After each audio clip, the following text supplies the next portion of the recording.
Welcome to Ankusham news. Rangampeta మండల తహసీల్దార్ కార్యాలయం వద్ద రంగంపేట మండలం అంగన్వాడీ వర్కర్స్ మరియు హెల్పర్స్ ఉద్యోగులు 11 రోజులుగా చేస్తున్నటువంటి నిరసన దీక్షకు మద్దతు తెలియజేయడం జరిగింది. వారికి జగన్మోహన్ రెడ్డి పాదయాత్ర చేసినప్పుడు ఇచ్చిన హామీలను తక్షణమే నెరవేర్చాలని ప్రభుత్వాన్ని డిమాండ్ చేసిన తెలుగుదేశం పార్టీ రాష్ట్ర ఉపాధ్యక్షులు మాజీ శాసనసభ్యులు నల్లమిల్లి రామకృష్ణారెడ్డి రంగంపేట ఏడీబీ రోడ్డుపై బైఠాయించిన నిరసన వ్యక్తం చేసి రహదారులలో మహిళలకు పసుపు కుంకుమ గాజులు ఇచ్చి వినూత్నంగా నిరసన వ్యక్తం చేసిన రంగంపేట మండలం అంగన్వాడీ వర్కర్స్ మరియు హెల్పర్స్ ఉద్యోగులు. అంగన్వాడీ వర్కర్స్ మరియు హెల్పర్స్ ఉద్యోగులు చేస్తున్న సమ్మెకు తెలుగుదేశం పార్టీ సంపూర్ణ మద్దతు తెలియజేస్తుంది. జగన్మోహన్ రెడ్డి పాదయాత్ర చేసినప్పుడు ఇచ్చిన హామీలను నెరవేర్చాలని డిమాండ్ చేస్తున్నాము.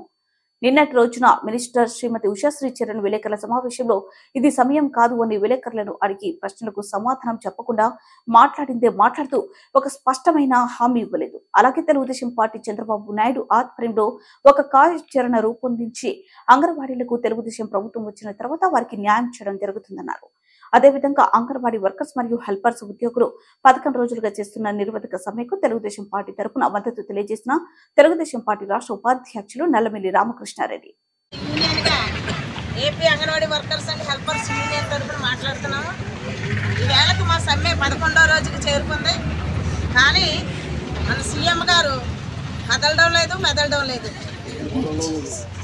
ఆయన మెదలకుండా ఒక విగ్రహంలాగా కూర్చుని ఉన్నారు. ఆ విగ్రహానికి నోట్లోంచి మాట కూడా రాదు. అలాగే రీతిగా ఈయన కూడా నోట్లోంచి మాట రావడం లేదు. మాకు కనీస వేతనం పెంచమన్నా, గ్రాడ్యుయేటీ అమలు చేయమన్నా సుప్రీంకోర్టు తీర్పు ప్రకారం. అంతేగాని మేము గొంతెమ్మ కోరికలు ఏమీ కోరలేదు. వాళ్ళ 2 లక్షలు జీతం తీసుకుంటున్నారు, మేము 11,500 జీతం తీసుకుంటున్నాం. ఆ 2 లక్షలు పక్కన పెట్టి 11,500తో ఒక ఎమ్మెల్యే గారిని కానీ, ఒక ఎంపీని కానీ, ఒక ముఖ్యమంత్రి గారిని కానీ ఒక నెలంతా గడపమనండి. వాళ్ళ బొచ్చు కుక్కకి తగినంత మూల్యం కూడా మాకు లేదు. అదే చెప్తున్నాను. ఈవేళ 11,500 అంటే 11,000 కోట్ల కింద కనిపిస్తుందేమో ప్రభుత్వానికి.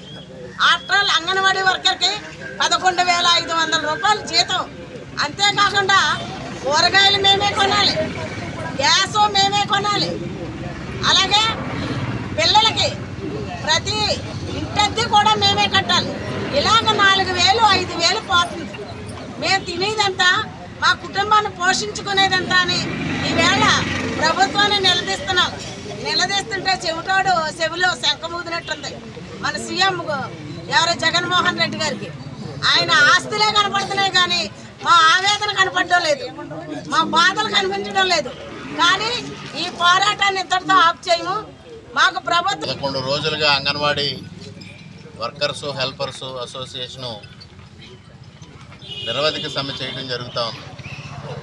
మరి వాళ్ళ న్యాయమైన డిమాండ్లు తీర్చాలి. న్యాయమైన డిమాండ్లు కాదు, జగన్మోహన్ రెడ్డి గారు 2018లో ఏవైతే హామీలు ఇచ్చాడో ఆ హామీలు నెరవేర్చమని అడుగుతూ ఉన్నారండి.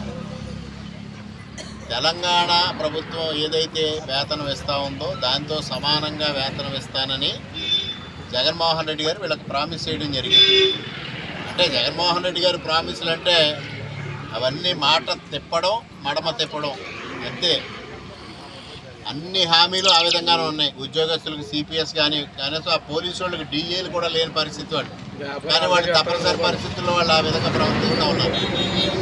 ఆ విధమైన పరిస్థితులు వాళ్ళ ఉద్యోగులు కానీ, టీచర్స్ కానీ, వ్యాపారులు కానీ, రైతులు కానీ అందరూ తీవ్రమైన ఇబ్బందులు పడుతున్నారు. అందులో ఇవాళ అంగన్వాడీ కూడా ఒక భాగం అయ్యింది. చంద్రబాబు నాయుడు గారు ముఖ్యమంత్రిగా ఉండగా 2014 నుంచి 2019 వరకు అప్పటికి 4,200 4,300గా ఉన్న వీళ్ళ వేతనాన్ని 2 దఫాలుగా పెంచి 10,500 తీసుకురావడం జరిగింది. ఆ రోజు తెలంగాణతో సమానంగా వేతనాలు ఇస్తానని ప్రకటించిన జగన్మోహన్ రెడ్డి మాత్రం 1,000 రూపాయలే పెంచడం జరిగింది. 1,000 రూపాయలు పెంచి 11,500 చేస్తే ఆ 11,500 వల్ల వీళ్ళు సంక్షేమ పథకాలకు అనర్హులయ్యారు. ఇవాళ సంక్షేమ పథకాలు ఏవి వీళ్ళకి వర్తించడం వల్ల నవరత్నాలను గొప్పగా చెప్పిన జగన్మోహన్ రెడ్డి ఈ అంగన్వాడీ వర్కర్స్ కానీ హెల్పర్స్ కానీ ఎవరికి ఆ సంక్షేమ పథకాలు అందకుండా చేశారు.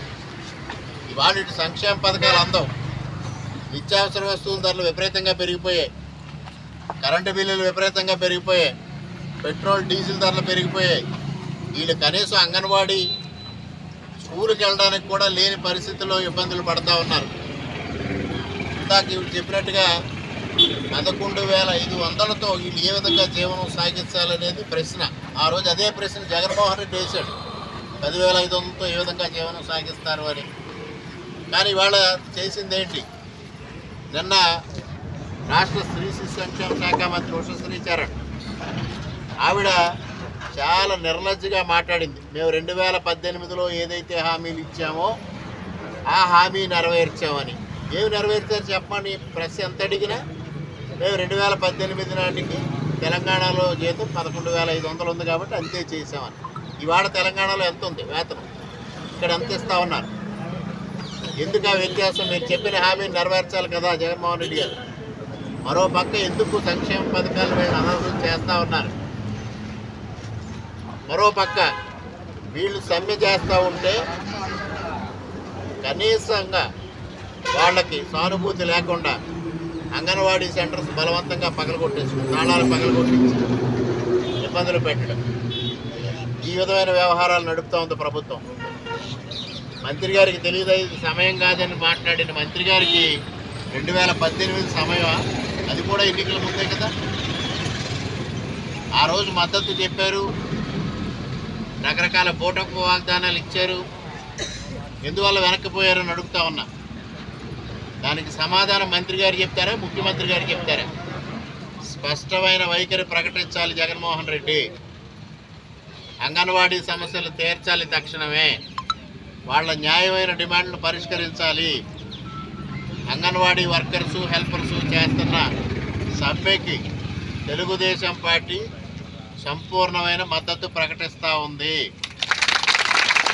అదేవిధంగా ఇవాళ ఈ విషయాలన్నీ వీళ్ళ డిమాండ్లన్నీ చంద్రబాబు నాయుడు గారి దృష్టికి, పవన్ కళ్యాణ్ గారి దృష్టికి కూడా తీసుకెళ్ళడం జరిగింది. ఉమ్మడి మేనిఫెస్టోలో తప్పనిసరిగా ఈ అంశాలు కూడా రూపొందించి స్పష్టమైన హామీ ఇవ్వడం జరుగుతుంది.